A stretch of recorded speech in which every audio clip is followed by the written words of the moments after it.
ng mga nagbabagang balita. Pagpapatupad ng Trimester System, pinag-aaralan ng DepEd. 7 kalaboso sa magkakahiwalay na bypass operation sa Naga City at Camsur. Governor El Rey Villafuerte dumulog sa KAP at DOTR para ipagpaliban muna ang paglilipat ng propeller flights sa Clark. 160 km na ruta, tinakbo ng higit sa 70 runners sa ultramarathon sa Camsur.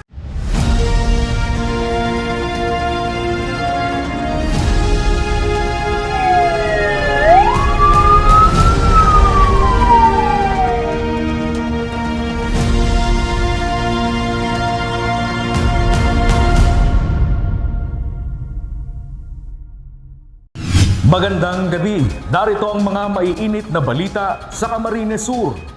Naungkat sa hearing ng Regional Peace and Order Council o RPOC ang umano'y ekta-ektaryang lupang pag-aari umano ng mayor ng bayan ng Siruma.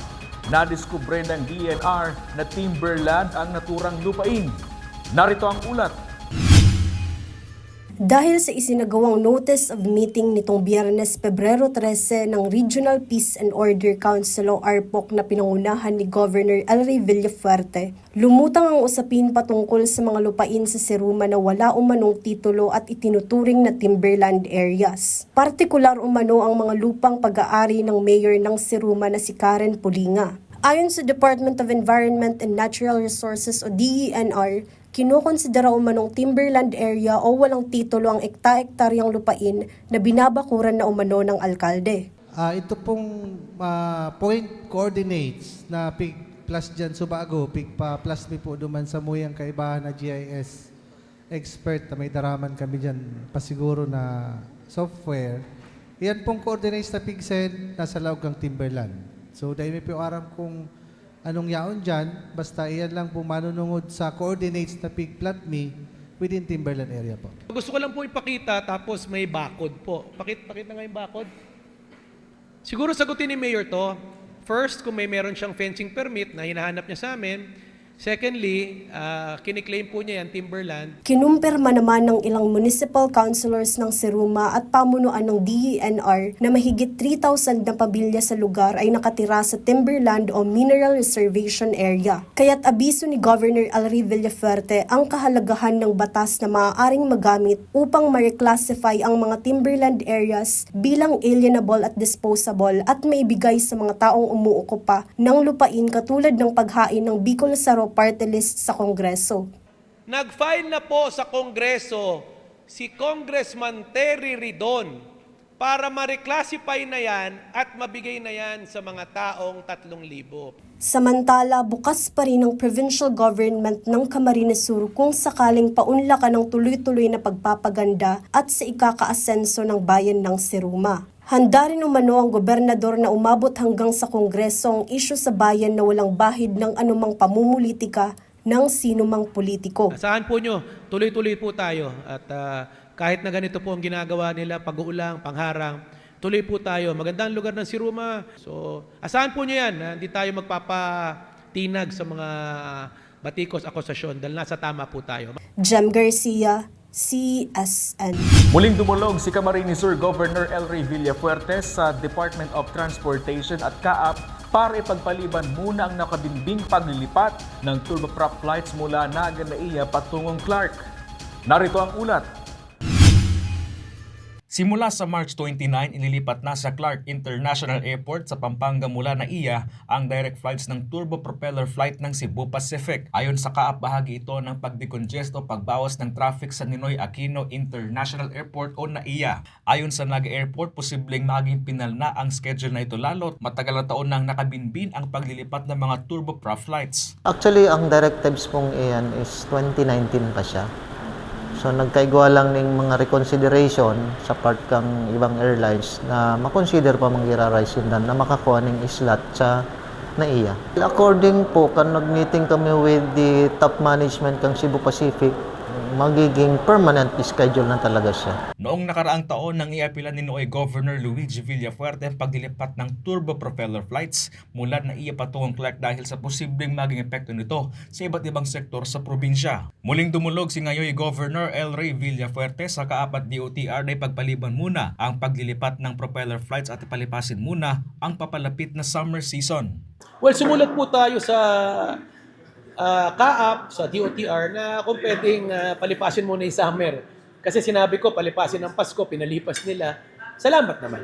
Sana kahit yung summer muna, hanggang June lang muna sana at least para hindi naman humina ang turista. Umaas ang gobernador na papabura ng kaapat DOTR ang kanyang panawagan lalo't inaasahan ang pagdagsa ng mga turista sa Camarines Sur ngayong summer season. Samantala, suportado rin ng gobernador ang nakatakdang pagsisimula ngayong taon ng rehabilitasyon ng Naga Airport. Well, maganda po yung sinabi ni Pangulong BBM na lahat ng airport minimum 2.1 kilometers. So asahan po natin na minimum 2.1 yan. Pero ako ilalaban ko 2.5 kilometers. Una nang sinabi ng Naga Airport na oras na matapos ang rehabilitasyon ng paliparan, lalo ng runway ay maaaring mas malalaking eroplano na ang bumiyahe dito vice versa. Chris Novello, CSN. Sa susunod na school year ngayong taon, pinag-aaralang ipatupad ng Department of Education o DepEd ang pagpapatupad ng trimester system. Ngunit hindi pa man pinal kung ipapatupad ang trimester system ay tutol na dyan ang ilang magulang. Narito ang ulat. Mas mahaba at tuloy-tuloy na learning periods, mas maayos na pacing ng mga aralin. Yan ang trimester system na pinag-aaralan ngayong ipatupad ng Department of Education o DepEd. Target ng ahensya ng ngayong school year 2026 to 2027, simulan ang pagpapatupad ng trimester system mula kindergarten hanggang grade 12. Pero hindi pa man ganap na pinapatupad, tumaas na ang kilay dyan ng ilang mga magulang. Mas mahirapan umano mag-adjust ang isang estudyante lalo tuloy-tuloy ang pagtuturo at pagtatalakay ng lesson.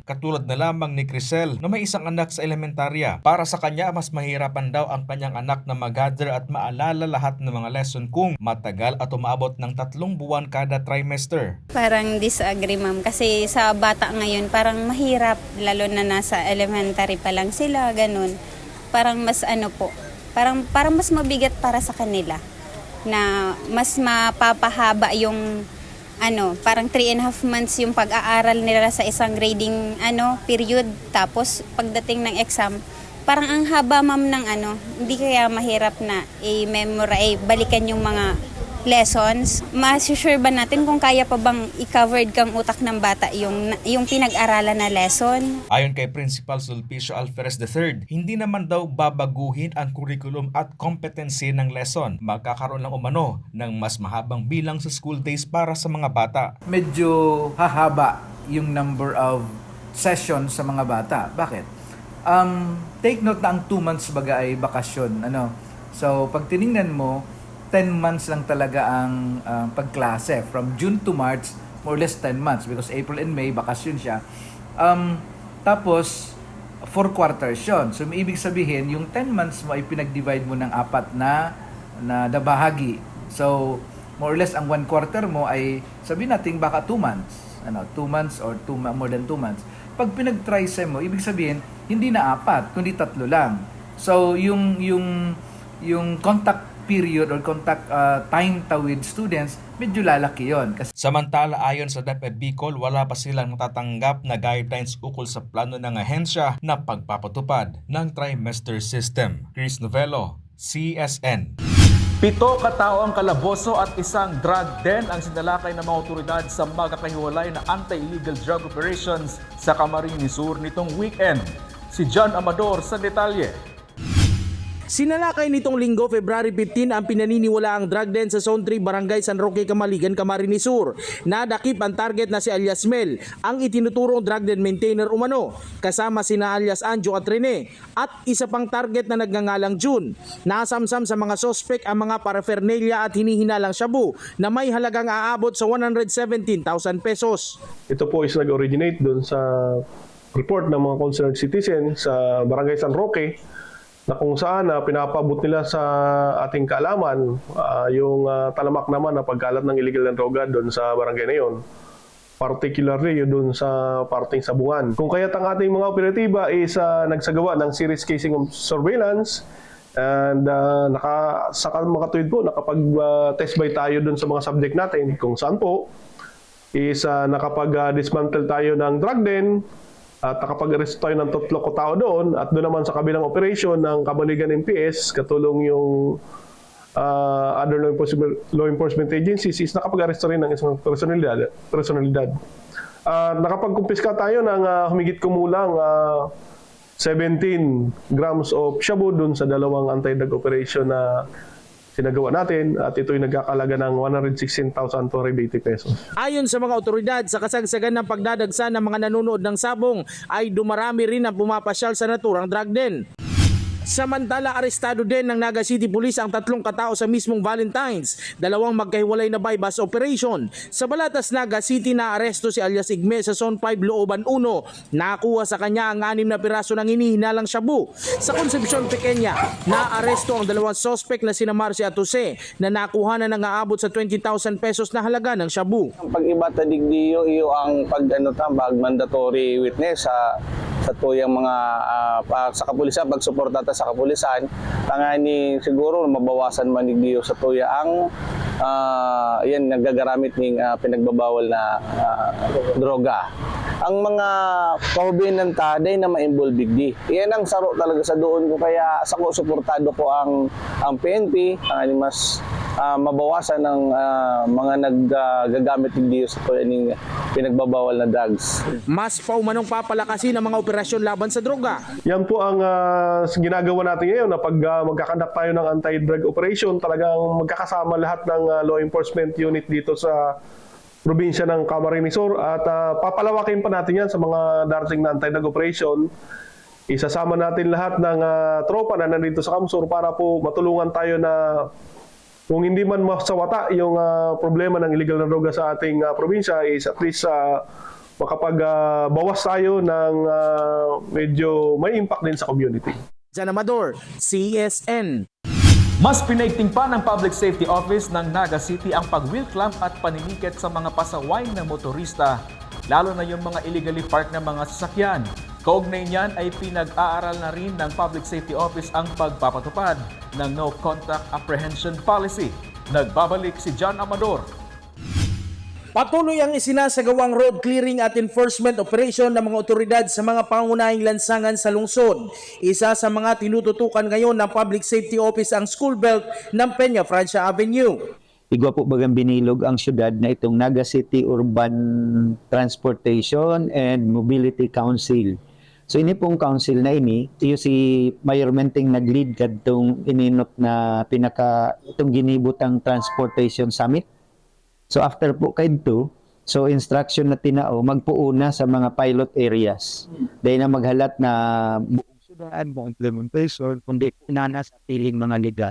Ang na-inot na pig-identify in Francia, Barangay Peña Francia, in Tinampo, Kalabaan, dahil sa kadapnan ng mga estilahan liga.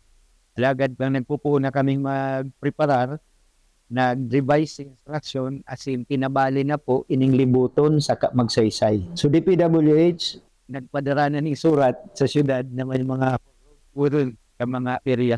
So kami man from the LGU side pigkalampta ito nag-enforcement operation kita sa area. Ayon kay Gumba, hindi lang ang sasakyan kundi maging mga pedestrians ay kasali sa kanilang ipapatupad na interbensyon. May inilaan ring lugar ang Public Safety Office na loading and unloading area, lalo't isa ito sa nagpapamagal ng daloy ng trapiko. Samantala, naayos at natugunan na ng Public Safety Office ang inirereklamong traffic lights sa kahabaan ng Magsaysay at Peña Francia Avenue. Pinag-aaralan na rin ng Public Safety Office ang pagpapatupad ng No Contact Apprehension Policy gamit ang mga installed CCTV sa lungsod.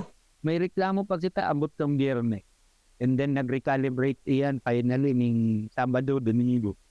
Then ngunyan nag-enforcer na po kami.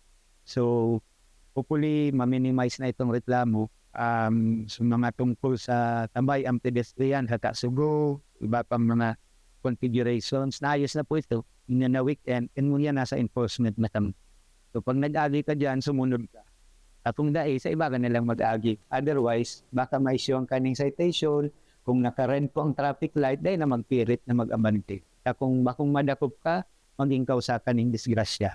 Mapuuna din po kita eventually at tingnawa maayo din tao. Kamo na picturean, na videohan, kaya nakuanan sa CCTV, pwede manggirare ka mong mag-liable na violation. Jan Amador, CSN. Nagpapatuloy ang pamamahagi ng assistive device ng Provincial Social Welfare and Development Office o PSWDO Kamsur. Sa mga bayan ng Tinambak at Pili, 2 PWD ang nahandugan ng wheelchair. Si Eli Balbin sa detalye. Edad 15 anyos noong taong 2015 nang mahulog sa riprap si Sia ng Barangay Cadlan Pili, Camarines Sur. Ang buong pag-aakala ni Sia at kanyang pamilya, simpleng pilay lang ang kanyang tinamo kaya nila ito binaliwala. Ngunit napansin ng pamilya ang pag-usbong ng bukol sa bahagi ng kanyang dibdib. Sa paglipas ng buwan, ito ay lumaki at nagdulot ng matinding pananakit at panghihina sa kanya. Dahil dito, napilitan si Sia na ihinto ang kanyang pag-aaral. Since 2015 po, nahulog po siya sa ganyan pong riprap. Tapos nun, di man po siya naagapan agad. Parang sabi daw, lapo man lang daa po. Tapos pinahilot po siya na maray-maray man po. Pero 2025 po, tinubuan na siyang bukol sa daghan. Tas digdi po. Tas di na po siya nakakalakaw. Kaya tigdarami po siya BMC. Na-stop po siya. Ngayon lang pong ay kang 2025 po. Na-stop na siya magklase. Tali na po siya nakakalakad. Sa Barangay Pinit sa bayan ng Ocampo, kasalukuyang humaharap sa matinding pagsubok ang 61 taong gulang na senior citizen na si Nanay Mercedes Besa. Mahigit 26 na taon nang nakikipaglaban sa sakit na diabetes. Hindi akalain ni Nanay Mercedes na dahil sa sakit na ito, mawawala ang isa sa kanyang mga paa. Tagal na po. Apat na bisis mo lang kami. Mga ilang taon na po ang diabetes niya? Mga 26 years na po. Tapos kami, na-hospital ako ng September 9. Kumusta? Ngayon lang 25. Oo, kumusta po ang kalagayan nyo ngayon? Ang hirap po. Bakit po? Hindi po makalakad. May sakit pa ako sa mimi. Agad na umaksyon ng Provincial Social Welfare and Development Office o PSWDO ng Camarines Sur matapos makatanggap ng ulat hinggil sa kalagayan ni Sian at Nanay Mercedes na kapwa nangangailangan ng tulong, lalo na ang assistive device. Malaking tulong umano sa mga benepisyaryo ang agarang pagkakaloob at paghahatid ng wheelchair, lalo na sa kanilang pagpunta sa ospital, pagpapagamot at maging sa simpleng gawain sa kanilang tahanan. Naihatid na natin yung wheelchair sa iba't ibang bayan dito sa lalawigan ng Kamsur. So labis ang pasasalamat ng mga benepisyaryo na nakatanggap. Maraming salamat po kay Gov. Elray Villafuerte dahil po nabigyan po ng wheelchair yung kapatid ko. Malaking tulong po sa pamilya kasi po parang mas mapapadali po ang pag-ano ng kapatid ko. Thank you so much po. Salamat po, Gov. Elray, sa wheelchair na binigay mo sa akin. Makakalabas na ako sa bahay. Hindi ako nakakalabas, hindi ako kaya ng asawa ko. Kaya hanggang dito lang ako sa pintuan. Ngayon po, makakalabas na po kayo. Ngayon, makakalabas na po ako. Kaya maraming salamat, Gov. Eli Balbin, CSN. Matapos ang higit sa 2 buwan ay opisyal ng certified teachers ng Google ang nasa 72 instructors mula sa iba't ibang GMVCC campus at Rinconada State College sa probinsya. Programa plano pang palawigin sa iba pang paaralan sa Camarines Sur. Narito ang ulat.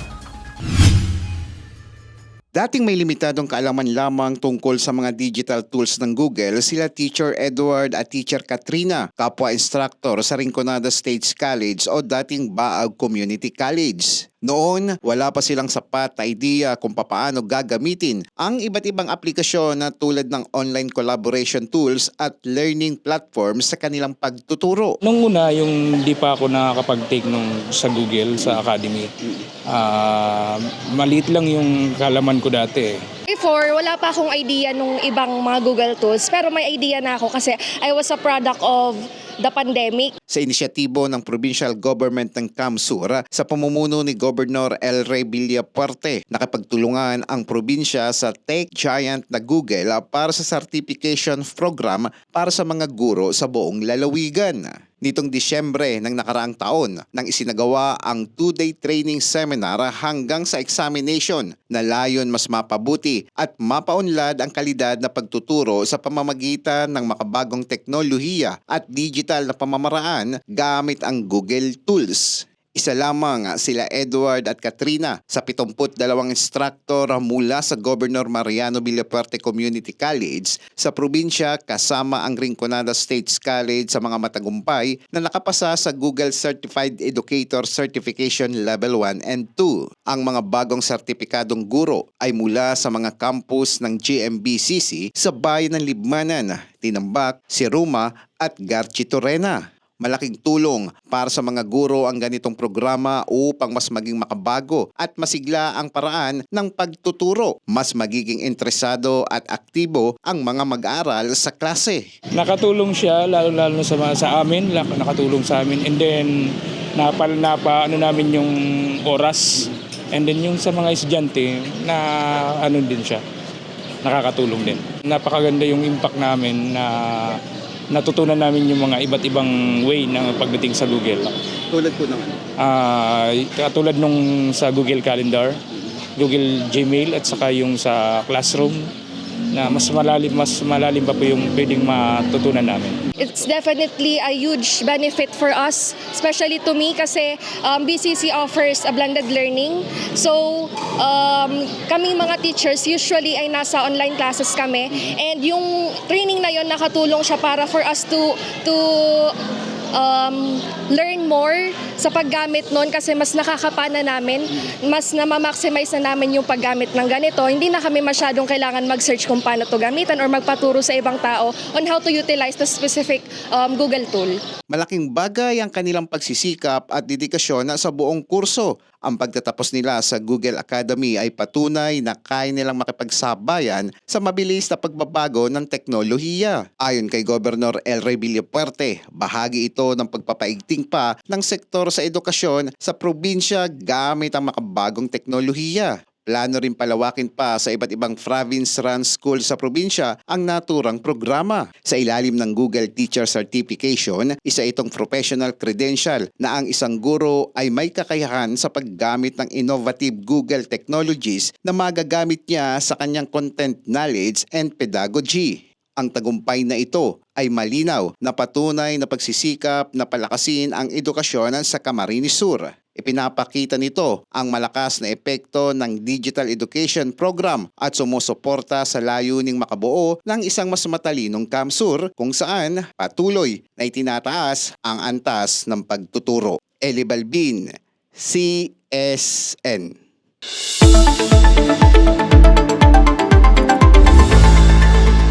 Tatlong weather system ang nakakaapekto sa bansa ayon sa Pag-asa. Ayon sa Weather Bureau, bahagyang humina ang amihan na nakakaapekto ngayon sa Central Luzon. Easterlies naman ang nakakaapekto sa Bicol Region at sa silangang bahagi ng bansa. Shearline naman ang nakakaapekto sa iba pang bahagi ng Luzon. Wala namang namomonitor na low pressure area ang Pag-asa sa tropical cyclone threat forecast nito ngayong linggo. Nataon sa Month of Love ang paggunita sa Araw ng Mga Puso alinsunod sa Proclamation number 1096. Health expert mula sa PHO CamSur pinaliwanag kung paano nakukuha ang sakit sa puso. Narito ang ulat. Kulang sa ehersisyo, walang diet sa pagkain at unhealthy foods, habit na nakakaapekto sa puso. Sign na yan upang magpakonsulta sa doktor. Sa buwan kong nataon ang pagmamahalan, ginugunita rin ang Philippine Heart Month na layong mapalakas pa ang kamalayan ng publiko sa pangangalaga ng puso. Katulad na lang ni Aling Susan na nagkaroon ng rheumatic heart disease o RHD, isang malalang kondisyon na permanenteng napinsala ang kanyang balbula dahil sa pamamaga ng kanyang puso. Ayon sa kanya, noon daw talagang napabayaan niya ang kanyang kalusugan dulot ng unhealthy lifestyle. Kaya ngayon, minimaintain niya na ang kanyang daily exercise at healthy foods para pampatibay ng kanyang puso. Nakakatulong din daw ang regular niyang pagpapakonsulta sa Edmero Clinic sa Capitol Complex. Yung health ba? Masunod lang yung tamang exercise, pagkain, yung bawal. Yun na lang. Ayon sa medical expert ng PHO Kamsur, dapat pagtuunan ng pansin ng lifestyle ng isang individual, lalo't ugat ng sakit sa puso ang mga unhealthy food at kakulangan sa pag-ehersisyo ng isang tao. Unang-una kasi talaga lifestyle kasi doon talaga magmumula kung magde-develop ka ng mga sakit na to. Tapos kapag hindi na kaya, doon na papasok yung mga gamot. Pero lagi nga natin ina-advise sa mga pasyente natin na aside from sa pag-inom ng mga gamot na binibigay natin, yung pagkakaroon ng maayos na lifestyle, sobrang mahalaga po yun. Nick De La Cruz, CSN. Pulikat, pagod at sakit sa paa. Yan ang sinuong na higit sa 70 mananakbo sa 160-kilometer ultramarathon sa Camarines Sur. Si John Amador sa detalye. Halos 2 araw na takbuhan ang linahukan ng higit sa 70 na running enthusiasts mula sa iba't ibang panig ng bansa. 160 km lang naman ang tinakbong ruta ng mga kalahok mula sa Muraon, Minalabak hanggang sa Naga City. Inorganisa ang ultramarathon ng Kamsur Base na Team Rapak. Takbo po! Takbo!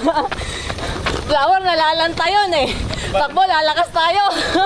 Ang iba mas piniling mag-celebrate ng Valentine's Day sa pagtakbo at iba sa pakiramdam ang mag-finish line sa ultra. Ito pong 160 talaga is pangarap ko talaga since nung nag-start ako running. 2023 lang. Tapos nakikita ko yung ibang running na 160. Tapos nagkataon talaga na meron patakbo si RD na Kamsur 160 from Naga, yung Legazpi to Naga 100. O tuloy muna, di ba? Dagdagan na natin. Dagdagan pa natin lang maagang Semana Santa bukod sa Valentine's Day na may pa Semana Santa pa. Penitensya. Yung iba yung masarap na masakit. Alam mo yung parang pag sinaktan ka ng ex mo, balik-balikan mo pa rin. Ang kilalang ultra runner na si Virgilio Ondalok, nag-recovery run lang matapos tumakbo mula Apare hanggang Sorsogon. Dahil mabigat po yung pakiramdam natin, nagre-recovery tayo, Sir Idol, sa ngayon.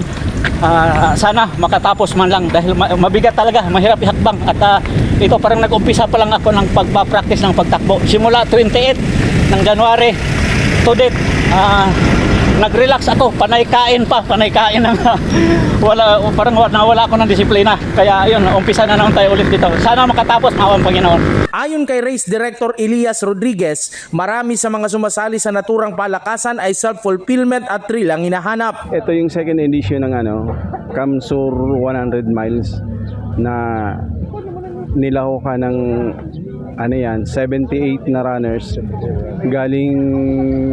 Nag-start kami sa Hamurawon, Minalabak. Tapos lumabas sa Tagbong Pili, then diretso Naga, Kalabanga, Tinambak, labas Goa, then balik Pili, then Naga. Siyempre yung mga hinahanap nila ng sakit ng katawan, yun ang nakukuha nila dito. Ibibigay ng Team Rapak. Struggle sa yung ruta talaga. Medyo ahon ka. Maraming ahon pala. Sige lang ako sa training ko sa endurance, aerobic endurance pace ko. Magayon ko taka sa last 9 kilometer, ay siguro mga 10 kilometer yon. Talagang ang bitis ko, grabe na. Namaga. Tapos so last 9 na, dahil na talaga, dahil na ako nakadalagan. Halos inabot ki 3 hours. Kaya lakat, sulakaw na lang baga na pilay-pilay na may sugod. Hapon ng Sabado sa cut-off time na 6 p.m., 45 ang nakatapos sa opisyal na 78 na kalahok. Nanguna si Pauline Avellino mula Catanduanes sa women's category at ang Bureau of Fire Protection personnel naman na si Rio Mitch De La Cruz sa men's ang nanguna. Yung race, mahirap siya. So, do or die talaga. So, kailangan prepared ka mentally and physically. So, yun. Sa Minalabak naman, yung ahon talaga, quality. So, kailangan mag-push ka talaga doon. On point dapat yung nutrition mo. So, every 30 minutes, yung intake ko, minomonitor ko talaga siya. Tapos per hour din yung salt ko. So, yun yung naka-help para masustain ko yung pace ko. And hindi ako ma-debunk or like mawala ng energy all throughout the race. Consistent training, consistent runs. So, every day, 6 days a week. So nagdadalagan kita minsan twice a day, 6 days a week. So igwa kitang kasabihan, consistency over intensity. So iyo talaga yan ang mapa-improve kang sa imong running. Sa ganitong pagtakbo, hindi umano paunahan kundi patibayan ng resistensya at isip ang nananaig. Sunod na destinasyon ng mga karapak ang rutang Daet hanggang Naga. Jan Amador, CSN. At yan ang mga may init na balita ngayong araw sa Camarines Sur. Kami ang Kamsur News. Ako po si Chris Novello. Diyos mabalos sa pagtitiwala.